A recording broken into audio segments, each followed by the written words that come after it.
Guys, perkenalkan nama saya Adrian Talek Sustarigan. Saya dari Fakultas Ilmu Komputer, prodi saya Sistem Informasi. Saya kuliah di Universitas Katolik Santo Thomas Medan. Di sini saya akan membuat video tentang algoritma, flowchart, Python, dan implementasinya. Berikut videonya.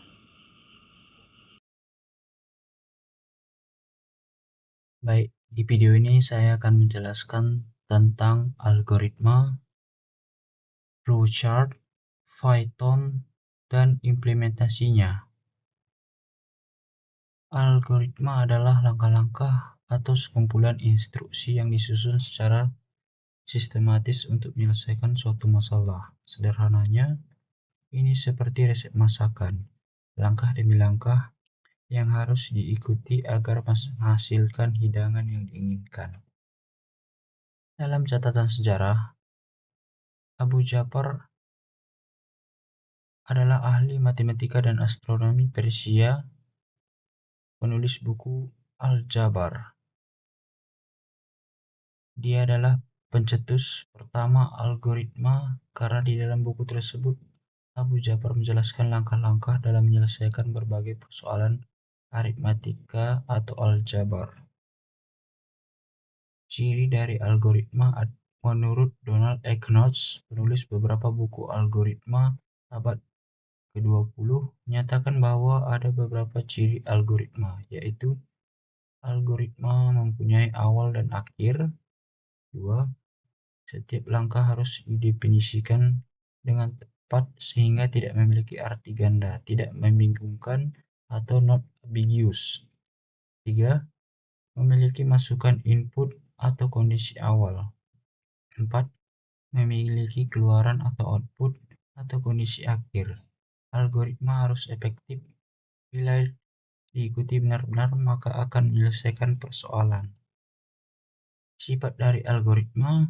Berdasarkan ciri algoritma yang dipaparkan oleh Donald Knuth dan definisi algoritma, dapat disimpulkan bahwa sifat utama suatu algoritma adalah sebagai berikut. Input, output, definiteness,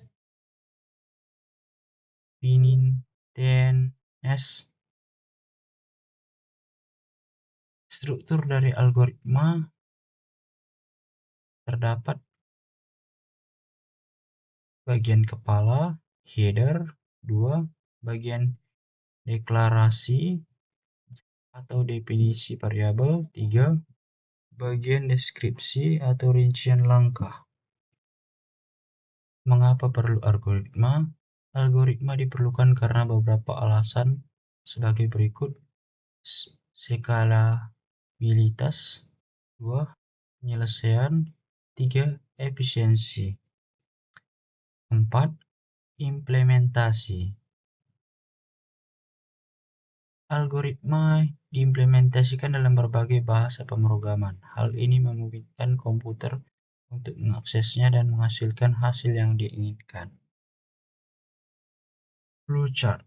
Flowchart adalah suatu teknik untuk menyusun rencana program yang telah diperkenalkan dan dipergunakan oleh kalangan pemrograman komputer sebelum algoritma menjadi populer. Flowchart adalah untayan simbol gambar chart yang menunjukkan aliran flow dari proses terhadap data.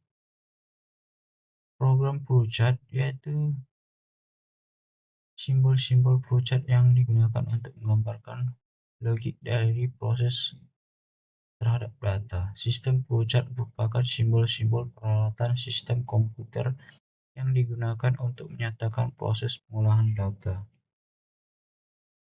Berikut ini adalah simbol-simbol dari flowchart dan pengertian dari simbol-simbol flowchart.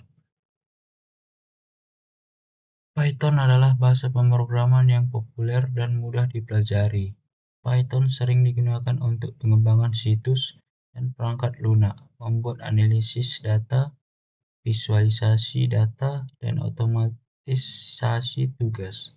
Algoritma dalam Python adalah serangkaian instruksi yang digunakan untuk memproses data, dan memecahkan masalah komputasional.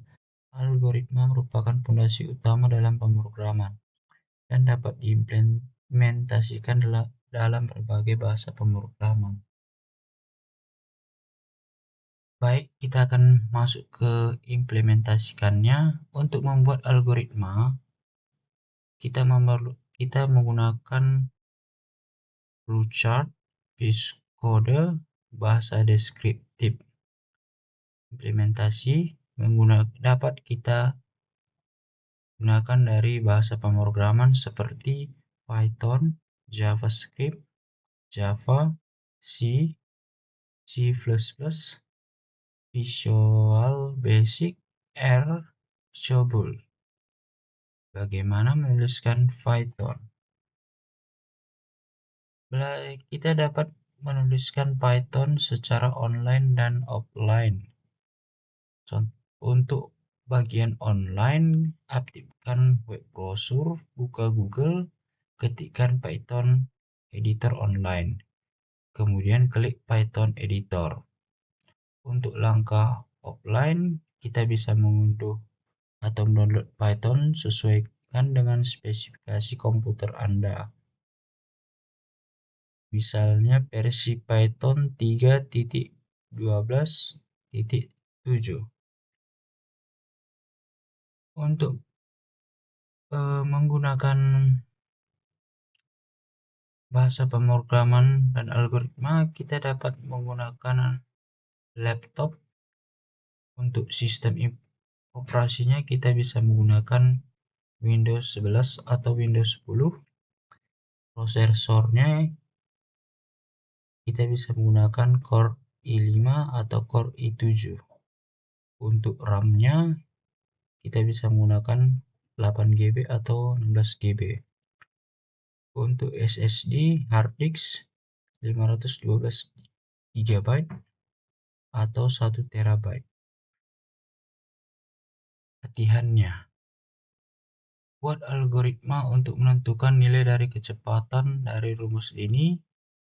P sama dengan S per T. Misalkan S sama dengan 100 km, T sama dengan 1 jam, P sama dengan jarak per waktu atau 100 km per jam.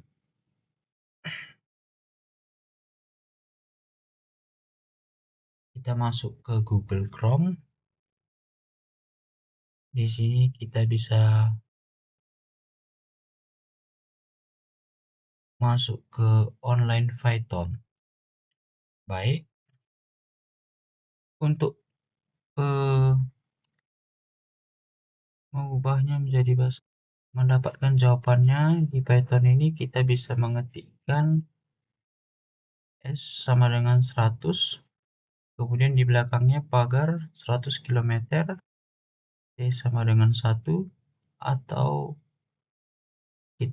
kita juga bisa menambahkan di belakangnya pagar 1 jam, V sama dengan S per T. Kemudian di belakangnya kita buat pagar mencari kecepatan.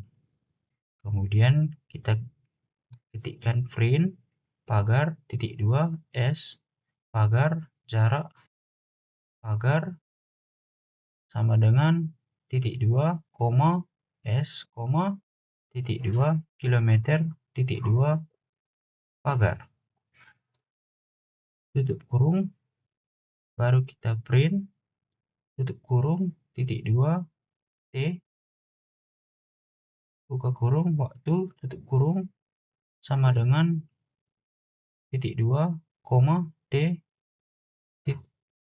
koma titik 2 jam titik 2 tutup kurung,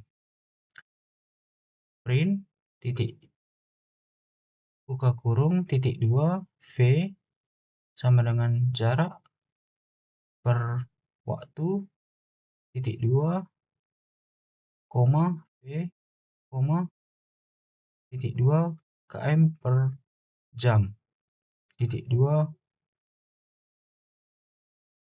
buka kurung. Kemudian di belakangnya kita ketik pagar menampilkan kecepatan. Seperti inilah kita membuatnya, kemudian kita run. Maka hasil yang didapat adalah S buka kurung jarak sama dengan 100 km, T atau waktu sama dengan 1 jam. Kemudian kita runkan, kita tunggu sesaat. Kita dapat hasilnya dari sini adalah S jarak sama dengan 100 km, T atau waktu sama dengan 1 jam, P sama dengan jarak per waktu. Jadi kita dapat di sini hasilnya adalah 100,0